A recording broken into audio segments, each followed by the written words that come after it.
പാപങ്ങളെല്ലാം മറച്ചു വയ്ക്കപ്പെടുന്ന ഒരു കാലഘട്ടത്തിലൂടെയാണ് നമ്മൾ കടന്നുപോകുന്നത്. പലരും പാപങ്ങൾ ചെയ്തിട്ട് ആ പാപങ്ങളെ അവരുടെ കൂട്ടത്തിലുള്ളവർ തന്നെ മറച്ചു വെച്ച് സംരക്ഷിക്കുന്ന ഒരു കാലഘട്ടം. അത് എല്ലാ തലങ്ങളിലുമുണ്ട്.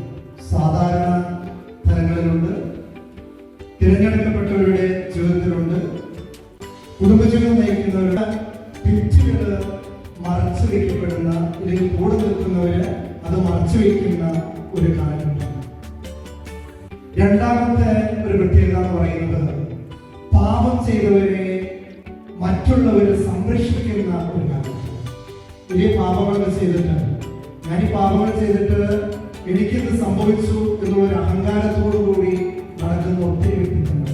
അത് നമ്മുടെ രാഷ്ട്രീയ മേഖലകളിലായിക്കൊള്ളട്ടെ, നമ്മുടെ സാധാരണ ജനങ്ങളുടെ ജീവിതത്തിൽ ആയിക്കൊള്ളട്ടെ, ഇവർ തെരഞ്ഞെടുക്കപ്പെട്ടവരുടെ ജീവിതത്തിലായിക്കൊള്ളട്ടെ, തെറ്റുകൾ ചെയ്തിട്ട് ആ തെറ്റുകൾ എന്നെ ബാധിക്കില്ല എന്നുള്ളൊരു അഹങ്കാരത്തോടുകൂടി തല ഉയർത്തിപ്പിടിച്ച് നടക്കുന്ന ഒത്തിരി വ്യക്തിത്വങ്ങൾ ഈ കാലഘട്ടത്തിൽ നമുക്ക് കാണുവാനായിട്ട് സാധിക്കും. അതുപോലെ തന്നെ പാപങ്ങളെ ലഘൂകരിക്കുന്ന ഒരു കാലഘട്ടം. പാപങ്ങൾ ചെയ്തിട്ടുണ്ടെങ്കിൽ വലിയ കുഴപ്പമില്ല, അതൊരു നമ്മുടെ അനുദിന ജീവിതത്തിലേക്ക് നമ്മൾ കൈ കഴുകി ചോറും